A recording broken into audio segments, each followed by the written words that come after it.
right now, Green Black Dragons playing against Esper Dragons. Now, one of the things that's actually nice about Kent's deck, and we saw this at the Season 2 Invitational, is he can actually go long with a deck like this. Oh, for sure. I mean, Den Protector plus Death Misraptor is already a pretty good base for going long, and then you have your high-impact cards backed up by Haven the Spirit Dragon.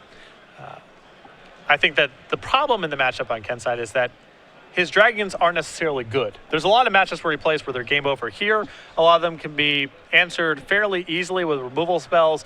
Michael's got solid basic counter spells as well, but the green cards are influential for Kent in this matchup. Well, here's a Dragonlord Ojutai from Hamilton. He'll also play a Temple, scry the top card to the bottom. See us joining this one in progress. Both these players 7-0. Hamilton, one of many who is playing Esper Dragons this weekend. It's a very popular deck here in Indianapolis among our 454 competitors. Ketter going to play a copy of Foul Tongue Invocation. You see Hamilton's hand. It looks like he's got multiple copies of Slimgar Scorn in hand. So this could be a very tough game here for Kent. Kent at 22, Hamilton down to 3. So it looks like Hamilton is just now seizing control of the game. Dissolve left over 2. Ketter does have a copy of Ugin in hand. Looks like he might consider casting it and trying to go for the W. I don't know. It's not getting any better. Yeah. Does this resolve? Nope. Disdainful Stroke says, I don't think so. Ketter going to play a copy of Windswept Teeth before passing turn back over to Hamilton. Hamilton will untap all those lands, take a draw, attack with his Dragonlord Ojutai. And now even at 22-3, I think Kent's goose is probably cooked here. Well, this gets real hard now. That's for sure. Dissolve still left over in Michael's hand. Here's a Dismal Backwater. Hamilton going to go up to 4. Ketter untapping, preparing to draw. He's got a Dragonlord Atarka in hand. It's unclear what Kent has in the graveyard, so, you know, if he draws a Morph, for example, it might be bringing back a bunch of Death Misraptors. Yeah. That we don't know. Here's a Satyr Wayfinder.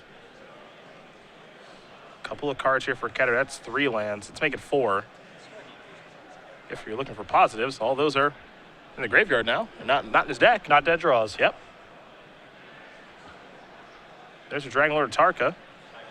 There's an Orberg on the battlefield. That's why Kent is able to tap his Windswept Teeth for mana. Black mana, to be exact. He's trying to resolve this Atarka so he can shoot down Dragonlord Ojutai, but Dissolve will stop that from happening. This is all Hamilton to scry. He'll scry the top card to the bottom. Now we'll head back Hamilton's way. He'll untap his Dragonlord Ojutai and all those lands. The draw step was a Temple of Enlightenment. Here's an attack. One of these cards is going to have to be good. Didn't get a great look at that one. Was blue. It's a good starting point. And dig through time. He's going to cast that right now.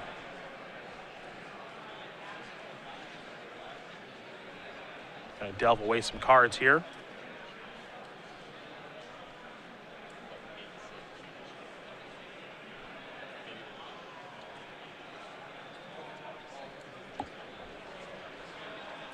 Well, there we go. Take a look at the top 7, of course. Ugin among those cards. He'll get to select 2 of them.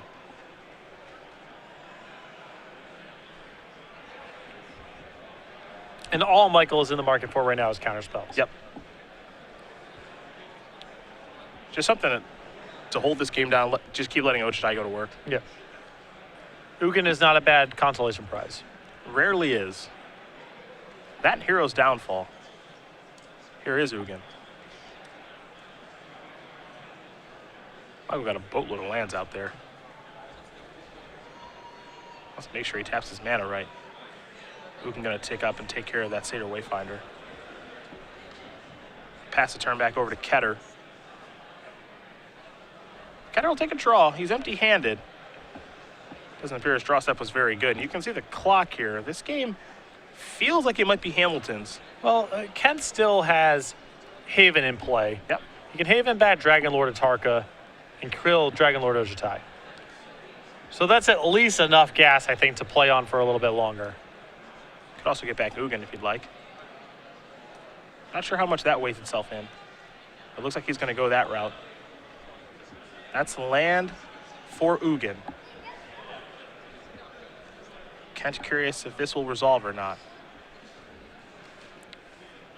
And Hamilton's hand is purely reactive at this point. He's got a Hero's Downfall, Silence the Believers, and it looks like a land in hand. There's not a lot of good work to be done with Ugin here.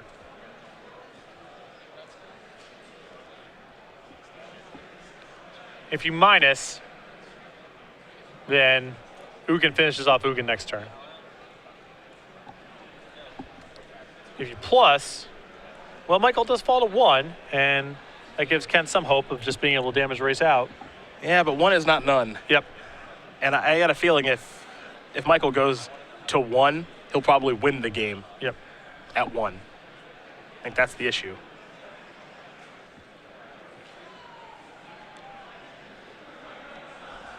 So here's an attack with Ojutai. Bile Blight among the options here. That's still no counter spells. Yeah. You know, there's still some hope here. I'm looking through Kent's deck list. I'm curious if there's another Ugin floating around. Well, even if there's no Ugin, there's still some temples. Okay. He's got to draw. There's Tasigur. Yeah, I suppose if he peels Haven of the Spirit Dragon, he can get back Ugin, plus it, and kill him. That's the out. He's got a shot. Because he's got to do it this turn, obviously. Yep. He's at 4 now. Well, it's good to have outs. Take a draw. That's a Dragonlord Ojutai. That ain't it. Nope, that's not it. He knows it. He's going to concede this game. Michael Hamilton's going to win game number 2 here over Kent Ketter. As for Dragons, Green-Black Dragons preparing for a 3rd game. Time is going to be an issue now. Yeah, these players go to their sideboard real quick. You see the clock ticking down. We got about 8 minutes to go here. So this will be interesting to see exactly how fast these players are going to, because it doesn't seem like there's anything quick about this matchup. No, but 8 minutes is enough time. I mean, both of these players can get draws of just removal into a dragon. Dragon goes uncontested, you got to win. Going to be challenging, but both these players have already locked up a spot in day 2, so they don't have to worry about the implications of a draw in terms of making the second day of competition. So they've at least passed the point where a draw is really net negative for their chances in the tournament. The sideboard for Hamilton's side is he's shuffling up pretty quickly. He's got an Ashiok, a Tasigur, a Silence the Believers. We saw that in his hand that game. 2 Disdainful Strokes, 2 Foul Tongue Invocations, 2 Dragonlord's Prerogative, 3 Ultimate Price, 2 Drowning Sorrows, and a Thoughtseize. So actually a lot of good options here from Michael with these Disdainful Strokes, these Foul Tongue Invocations to take care of Dragons. Though there are some stray cards like Sylvan Caryatid and Satyr Wayfinder that make those a little bit worse. Dragonlord's Prerogative is great as well in this matchup. Yeah, just even though Ken's deck is not playing with counter spells, it's a lot of the same stuff that you would want for a counterspell matchup. More power, more card drawing. On the other side there for Ketter, he's got 3 Ultimate Price, a Dragonlord Tremoka, a Dragonlord Slumgar, Ugin as we saw last game, 3 Foul Tongue Invocations in his sideboard, 2 Duress, 2 Drowning Sorrow, 2 Tasigur the Golden Fang, not bringing as great of options to the table. Yeah, I like the Duresses, I like the Tasigur, and I like the Ugin, but there's nothing awesome here. It's all small upgrades. These players are going to be rocking and rolling here because they know time is of the essence. There is a Satyr Wayfinder. Ketter going to turn over a couple of cards, Opulent Palace among them. There's also a Temple of Malady and Llanowar Waste, so we'll see what Landy wants to go with. Looks like he's going to take the Llanowar Waste, put the rest in the graveyard, pass the turn back over to Hamilton, who's just got a Temple of Deceit. There's a Polluted Delta. He'll pass the turn back. Ketter will take a draw. Here's an attack for 1. Hamilton down to 19. Ketter going to play another Satyr Wayfinder, a Thoughtseize, a Deathmiss Raptor. This is awkward. Okay, I was hoping that Michael wasn't going to Slumgar scorn this because this gets bad as that thing is already resolved, but it looks like he's just sacrificing that to get a land. Yep.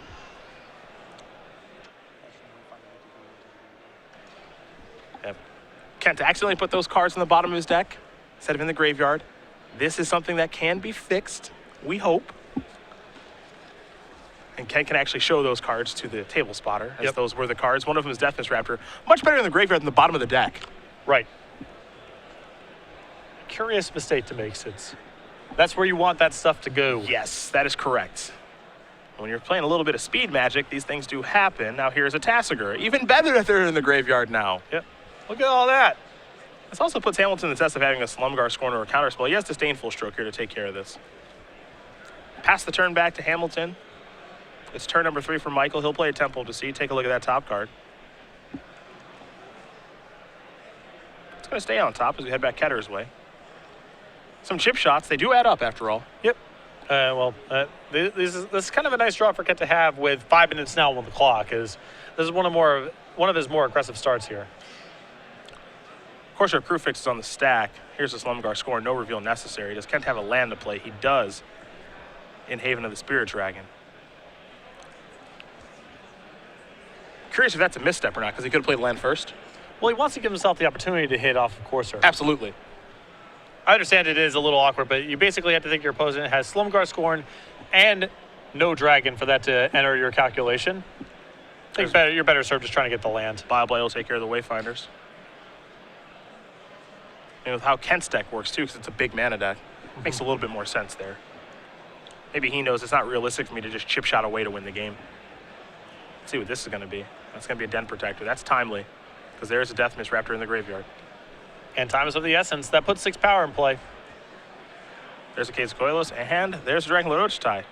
Kent going to quickly unmorph. Kent couldn't be more thrilled about this because he's got Foul Tongue Invocation in hand too. Yep. Got an answer already ready to go. Death Mist Raptor is going to come back from the graveyard. Tasker is going to go to the hand. Ketter will draw a card. I mean, this turn gets to be Tassiger plus Foul Tongue Invocation plus hit you for 6. I mean, I've seen worse turns. Can't argue with that. Does he have a Dragon to reveal too? The question is even if he cares to. Yeah, he actually has Dragon Lord Ochitai in hand. I don't think he's going to reveal it. Here's an attack for 6. There are 4 cards in the graveyard.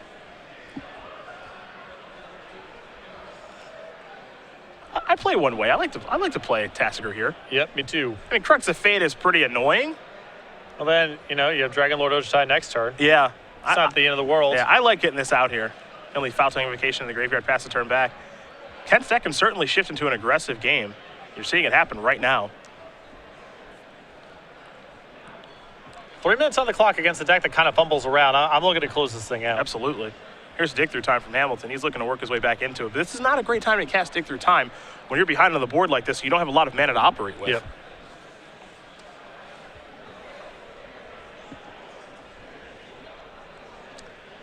Like I said when we hopped in the match, I don't think the dragon element is very good in Kent's deck in the matchup. I think Michael plays that game a lot better than Kent does, but these green cards are very challenging. A Den Protector plus Death Mist Raptor is something that people went to beat as for Dragons.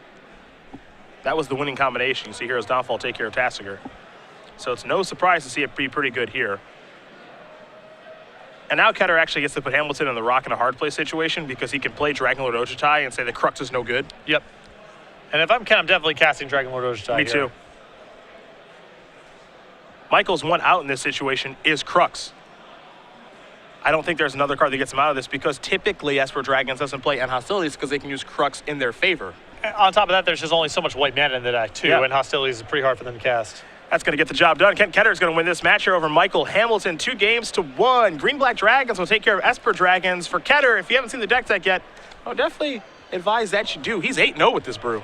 Den Protector plus Death Mist Raptor is still really hard in Esper Dragons, and that's all that game was. I think if Kent's plan is to try to get to Dragon Lord Ochitai and start bringing it back with Haven, that's a game Michael's well equipped to play. But it's hard for Michael to beat that game plan and being under pressure from Death Mist Raptor and Den Protector. It's interesting because it feels like Kent has taken 2 decks in the 5-color blue dragon deck that Flores